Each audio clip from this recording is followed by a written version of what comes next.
Olá, humanos! Nesse canal vamos contar histórias de terror, suspense e nonsense, com sons relaxantes para você ouvir e se arrepiar com os relatos. Não deixe de nos seguir para ajudar na divulgação do canal. Recomendável usar fones de ouvido. Escolha um lugar confortável e vem comigo.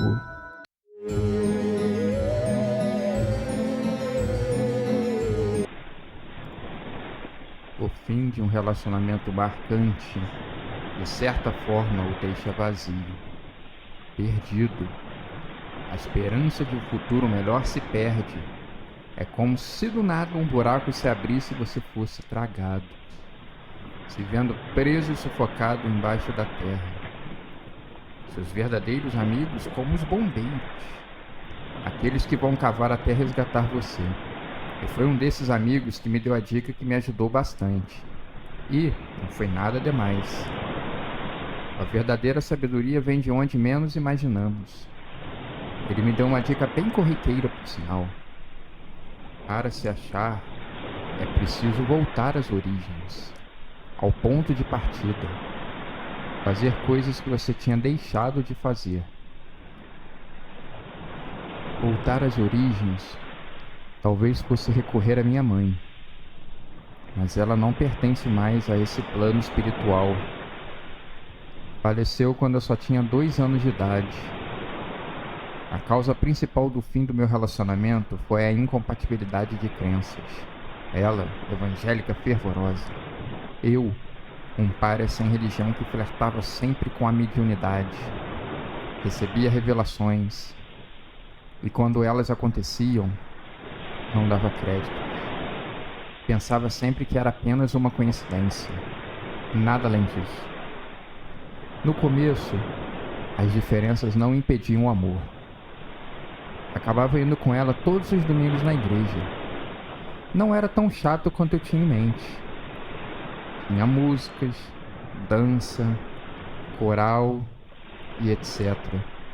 Mas ainda assim não tinha conseguido me sentir conectado com Jesus. Ainda não conseguia aceitar. Isso foi incomodando ela aos poucos. Até o dia em que caí na asneira de contar meus dotes mediúnicos e contar algumas histórias. Ela achou que eu tinha algum encosto. Depois disso fomos nos afastando. Deixei de ir na igreja com ela. Queria ser aceito do jeito que sou. Não fui. Quando as coisas não são para acontecer, algo sempre vai impedir. Desse plano ou de algum outro, vai impedir. As pessoas não acreditam nessas coisas. A ciência não explica, mas elas existem, são reais. Tendo que voltar às origens, coloquei algumas roupas na mochila. Consegui 2 dias de folga no trabalho e fui para a cidade da minha infância. Foi lá que eu tive meu primeiro contato com o sobrenatural. Queria acreditar que era apenas uma coisa de criança com a imaginação fértil. Mas até recentemente venho tendo esses contatos. Queria continuar acreditando que tudo não passava de uma grande coincidência, ou então fruto da imaginação. Mas com o fim do relacionamento, não quero mais fechar os olhos a isso. Quero entender. Como bem meu amigo falou, voltar às origens. No começo do fim, achei que ainda tinha volta, que era apenas um afastamento temporário. 3 meses depois, desembarco em uma cidade que não visitava há muitos anos. Não sabia por onde começar a procurar. Achei que assim que pisasse o solo da cidade, as imagens tomariam minha cabeça, como acontece nos filmes. Mas nada aconteceu. Também, aquele terminal de ônibus nada representou para mim. Tinha que visitar as escolas. Foi lá que tudo começou. A minha mãe era chefe de um terreiro de umbanda, de uma alta graduação, que a fazia ser bastante respeitada. Recebia vários espíritos, mas isso eram apenas histórias que me contavam. Desde pequeno eu tinha um contato íntimo com a mediunidade. mesmo sem me dar conta disso. Algo bem difícil de explicar. Dizem que existem pessoas mais propícias a isso, e algumas que são tão fechadas que nada disso ocorre. Eu sempre estive no primeiro caso. Cheguei na minha primeira escola. Tudo estava muito mudado. Não lembrava muito bem como era antes, mas certamente não era tão moderno quanto estou encontrando agora. A escola tinha virado uma mansão linda e com um belo jardim. Estudei ali meus primeiros anos de vida. Foi aqui que, com meus 4 anos, a primeira coisa estranha aconteceu. De frente para a escolinha, a casa onde eu morava. Gostava de ficar sentado na janela, vendo o movimento das pessoas e o voo das pipas. Aproveitava para ver se a Bambu estava lá na porta da escola. Eu morria de medo daquela menina. Era um medo totalmente irracional e eu não sabia explicar. Meus familiares também não sabiam explicar. Ela era uma criança normal como todas as outras, mas quando a via, gelava tudo, tremia, tinha um pavor tremendo, corria e me escondia.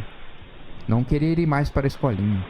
Meu pai não sabia mais o que fazer, mas foi a minha avó que veio com a ideia. Vamos levar o menino para a mãe d'Ângela. Ela com certeza saberá como resolver essa situação. Ela é muito boa nisso. Mãe d'Ângela era muito amiga da minha mãe. Quando ela faleceu, foi mãe d'Ângela que ficou como a chefe do terreiro, adquirindo respeito e conhecimento. Minha avó tinha a convicção que ela saberia como me ajudar. Não me lembro como foi o ritual em casa de mãe d'Ângela. Só que eu tinha ficado com muito medo e o ambiente era bastante escuro. O que eu sei era o que minha avó me contou anos depois, quando eu já era crescido. Com certeza eu ficaria impressionado se escutasse aquilo ainda criança. Mãe d'Ângela tinha conseguido entrar em contato com sua mãe. Ela nunca aceitou o fato de ter deixado um filho tão pequeno. Seu espírito tinha encostado com o da menina. Seu intuito era vigiá-lo, cuidar de você. Mas inocentemente, ela não percebia que estava fazendo mal. Mãe d'Ângela pediu que ela aceitasse isso e fosse embora, que já era hora de desapegar. O menino precisava saber cuidar de si próprio, mesmo a contragosto. Foi isso que ela fez. Mesmo sabendo disso, apenas vários anos depois, o que eu notei após visitar a Mãe de Santo foi que o meu medo daquela menina desapareceu. Simplesmente se foi. Pude continuar indo na escola sem medo. Estava me sentindo livre. Era uma sensação excelente. Mas essa sensação durou apenas 3 anos. Andando pela rua, estou me dirigindo ao 2º colégio, que foi aonde eu encontrei novamente com o sobrenatural. Quando terminamos o namoro, eu não aceitei de bom grado. Aos olhos das pessoas, formávamos o casal ideal. E de certa forma, éramos unidos. Achei que ela terminou com medo que eu terminasse. Mas essa hipótese nunca passou pela minha cabeça. Gostava dela demais para tomar essa decisão tão difícil, mesmo com as diferenças de religião e algumas brigas sobre o tema. Durante alguns dias, fiquei na minha. Estava bem tranquilo, mas a saudade começou a me atormentar. Cada ponto da cidade me trazia alguma lembrança dela. Essas lembranças ofuscavam toda e qualquer lembrança do meu passado. Era como se existisse apenas eu e ela no mundo. Sufocante. Liguei muito para ela. Corri atrás. Mandei flores. Ela estava mudada. Um paredão de gelo tinha sido erguido entre nós. Mas após mostrar as alianças e que eu realmente tinha intuito de casar, ela mudou um pouco. Se abriu um pouco mais. Mas ainda ficava com aquele papo de querer ficar sozinha. Fazer algumas coisas que tinha deixado para trás. Até que um dia ela me pediu um tempo. Queria, segundo ela, sentir a minha falta. Se achava sufocado. Foi doloroso ter que me afastar. Evitar de olhar para aquele lindo rosto. Mas no fundo, eu tinha uma esperança de que ela fosse sentir a minha falta. Fosse me ligar dizendo isso. Querendo reatar. Eu ainda estou à espera disso. Não obcecado, apenas esperando. Enquanto isso, venho em busca das respostas. O segundo colégio se encontrava em pleno funcionamento. Muita coisa parece ter mudado de lugar, mas as cores da fachada continuavam as mesmas, branco e azul. Senti um aperto no estômago assim que comecei a subir as escadas. Memórias de brincadeiras. Lembrei de um amigo que havia falecido. Acidente de carro. Havia sido uma comoção na nossa sala. Lembrei do nome da diretora e até como era o laboratório de ciências. Mas não era isso que eu queria contar. Preciso alcançar o pátio primeiro. Foi ali que encontrei com a Caixinhos Dourados. Ainda estava nos primeiros anos do colégio. Deveria ter por volta dos 7 ou 8 anos. Ela não era da minha turma. Todo recreio brincávamos de chutar latinhas, 5 cortes ou pique-pega, sendo esse último a nossa diversão favorita. Olhando o pátio agora, ele parece bem menor que era na época da minha infância, embora ele ainda seja enorme. Isso não tem como negar. Ali, as velhas mesas de totó e ping-pong já devem ter sido trocadas algumas vezes. Experimento sensações estranhas. Me sinto sufocado. Um gosto acre na boca. Não sei como explicar. No pique-pega, eu era sempre mais rápido. Era muito agitado, elétrico. As professoras ficavam loucas comigo. Só fui pego uma vez. Era sempre no recreio que eu me encontrava com a Caixinhos Dourados. E tal como era com a menina de alguns anos antes, eu morria de medo. Para complicar a situação, ela sempre corria atrás de mim na brincadeira, e eu fugia dela como o diabo foge da cruz. Ela sempre com uma cara fechada de poucas palavras. Até aquele dia, de nenhuma palavra. Esse medo irracional me fazia lembrar daquela frase. O espírito da sua mãe estava encostado com o da menina. Seria mesmo que minha mãe cometeu o mesmo erro? Nessa época, ainda não sabia disso. Mas hoje sei que não. Acho mais que foi um delírio infantil. Então, foi quando tudo aconteceu. No pique-pega, fugia dela desesperadamente como sempre fazia. Mas o tênis desamarrado acabou com a minha invencibilidade. Estava desabado no chão quando ela se aproximou. Não estava sorrindo. Não estava séria. Apenas um olhar perdido. Eu estava muito amedrontado. Não conseguia gritar. Não tinha nenhuma criança perto. Seus cachinhos dourados brilhando, caindo pelos ombros.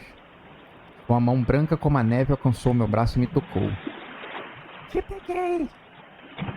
Ela sussurrou. Na hora, ela segurou meu braço por alguns segundos. Sua mão era muito gelada e fez tremer o meu corpo. Seu olhar agora era penetrante. A encarei por um segundo. Depois não pude mais. Ela retirou a mão do meu braço e se foi para sempre. Depois desse dia, nunca mais vi a Caixinhos Dourados. Perguntava aos meus colegas de pique-pega. Ninguém se lembrava dela. Era como se eu corresse sozinho pelo pátio. Ela não existia. Era mais uma aparição do sobrenatural na minha vida. Uma lágrima cai do meu rosto. O sufocamento se torna um abraço caloroso. Sinto um conforto. Uma brisa e uma esperança de um bom futuro. Agora caio de joelhos no chão. Sim. Algo bom está para acontecer. Sinto meu celular vibrar. Acabo de receber uma mensagem. Sinto a sua falta. Me procure. Mensagem da minha ex-namorada. Um milagre. Seria mais uma dessas coisas do sobrenatural agindo sobre mim? O abraço se dissipa e eu preciso voltar para minha casa, para minha ex e encarar o meu futuro, sem medo de espíritos ou que quiser continuar me assombrando.